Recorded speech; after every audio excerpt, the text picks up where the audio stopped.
மானஸ் பக்கங்கள். Hi friends, இது மாலிகாவின் கேளுங்க கதை கேளுங்க. மானஸ் எழுதிய மலரே மௌனமா, அத்தியாயம் 103. அந்த பெரிய வீடு முழுவதும் ஜொலித்து கொண்டிருந்தது.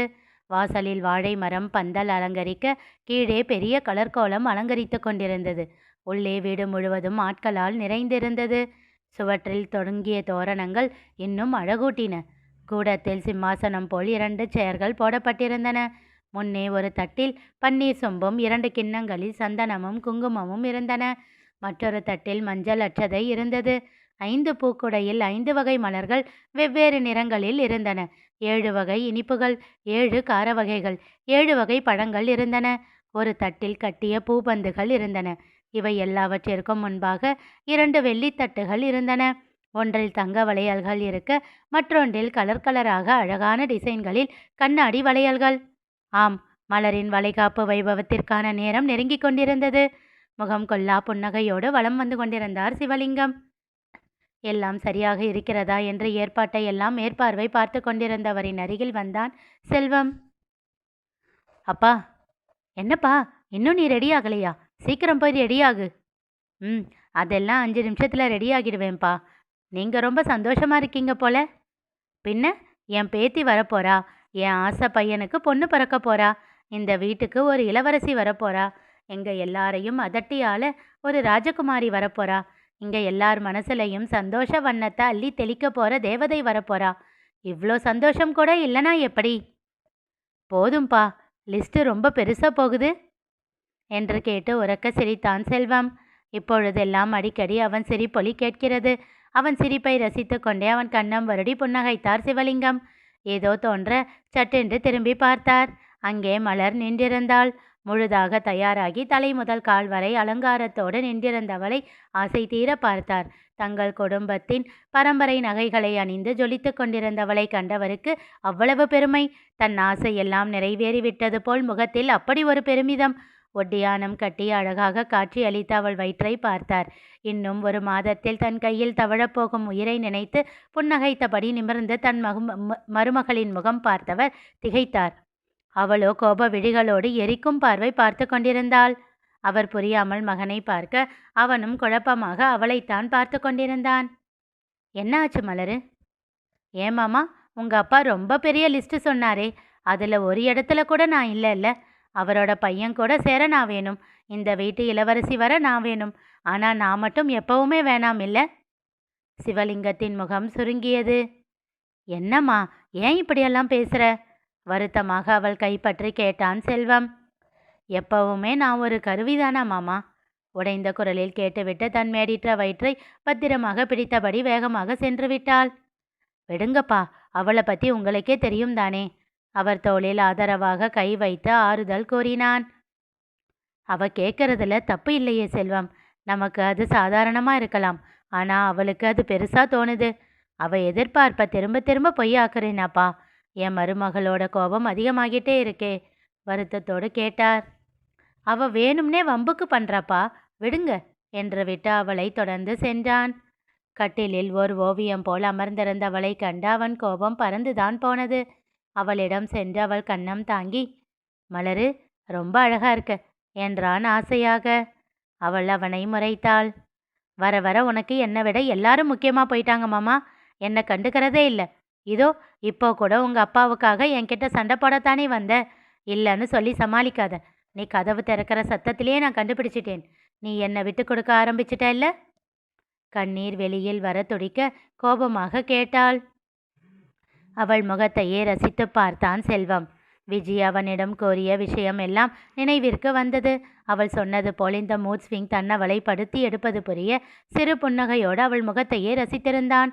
கோபத்தில் துடிக்கும் அவள் இதழ்களில் அவன் பார்வை பதிய அவன் மனம் தடுமாறியது. பட்டும் படாமலும் அவள் இதழில் தன் இதழை ஒற்றினான். திகைத்து அவன் முகம் பார்த்தாள். ரொம்ப அழகா இருக்க மலரு, நான் என்ன பண்ண என்றான் கிறக்கமான குரலில். அவளோ விடாமல் முறைக்க மெல்ல அப்படியே அவள் முன் மண்டியிட்டு அமர்ந்தான். நின்றிருந்தவன் கீழே செல்ல செல்ல அவள் கோபமும் அப்படியே இறங்கியது. அவள் கன்னத்தில் மென்மையாக வைத்திருந்த கையை அவன் எடுக்காமல் அப்படியே இருக்க அவன் சட்டையை பிடித்து இழுத்து நெற்றி முட்டினாள். நீ வர வர ரொம்ப போக்கிரியாகிட்ட மாமா.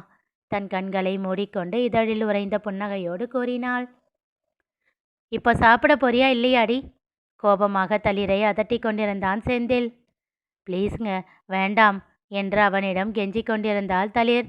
அவன் சட்டையின் ஈரம் இன்னும் காயவில்லை. அதை தொட்டு பார்த்தவளுக்கு கண்கள் கலங்கின. இந்த அழுது நடிக்கிற வேலையெல்லாம் வேணாம், வாயை திரடி. பொறுமை பறந்து கத்தினான்.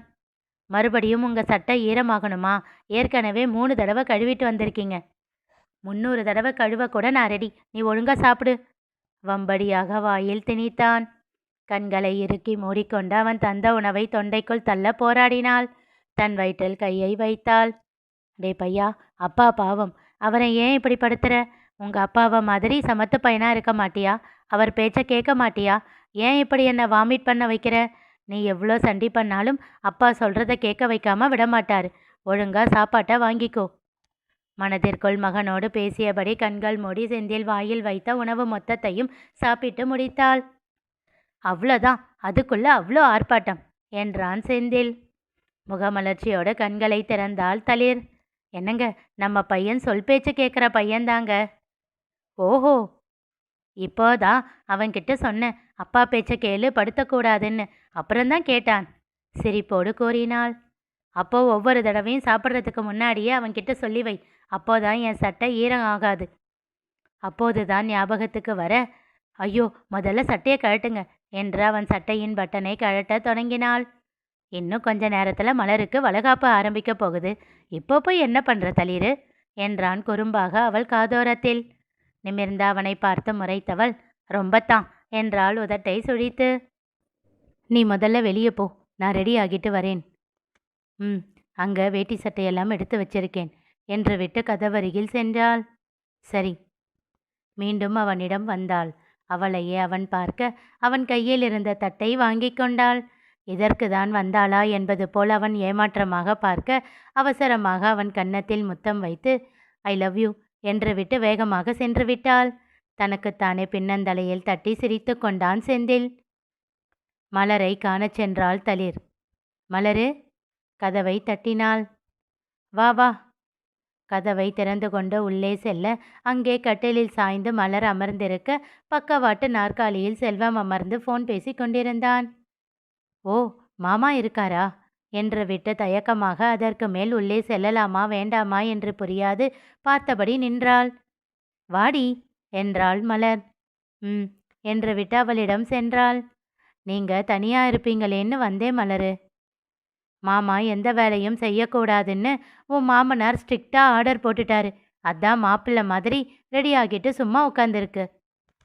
ஓஹோ, அதான் என்னடா அதிசயமா சும்மா இருக்காரேன்னு பார்த்தேன் என்று சொல்லி சிரித்தாள்.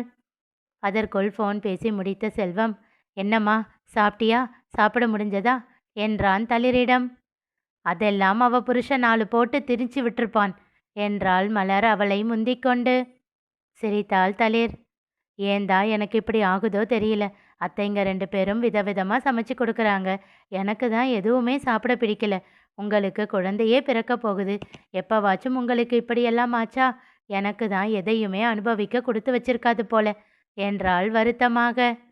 அப்படியே ஒன்று போட்டேன்னா தெரியும். என்ன பேச்சு இது? அப்போ நாங்கள் உன்கிட்ட காட்டுற பாசத்தை எல்லாம் நீ அனுபவிக்கலையா என்ன என்றாள் மலர் கோபமாக. அவளை அப்படியே கட்டிக்கொண்டாள் தளிர்.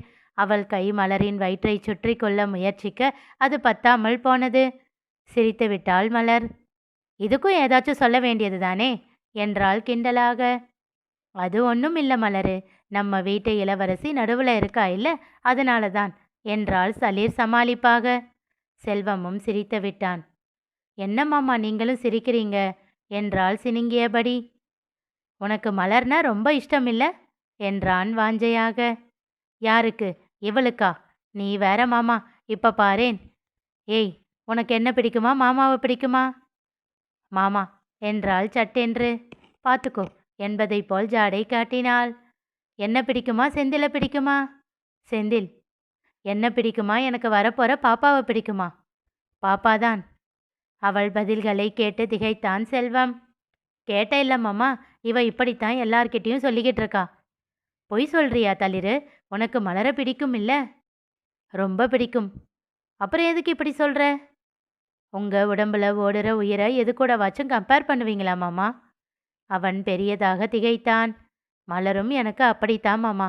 அவங்க இருந்தாதான் மற்றது எல்லாமே. மலருக்கு கண்கள் கலங்கிவிட்டன. ஏ பைத்தியம், என்னடி பேசுற? அதட்டலாக கேட்க முயன்று தோற்றுப்போனாள். அவள் தோளில் சாய்ந்து கொண்டாள் தளிர். அவள் கன்னம் கிள்ளி முத்தம் வைத்தாள் மலர். இருவரும் எப்பொழுதும் இப்படியே இருக்க வேண்டும் என்று மனதிற்குள் கடவுளை வேண்டிக் கொண்டான் செல்வம். அப்பொழுது வீட்டு காம்பவுண்டிற்குள் அந்த கார் நுழைந்தது. வாசலில் வந்து நிற்க அதிலிருந்து இறங்கினார்கள் சேகரும் தீப்தியும். இனி நிகழப்போவது என்ன தெரிந்து கொள்ள தொடர்ந்து கேளுங்க. கதை கேளுங்க. மீண்டும் சந்திப்போம்.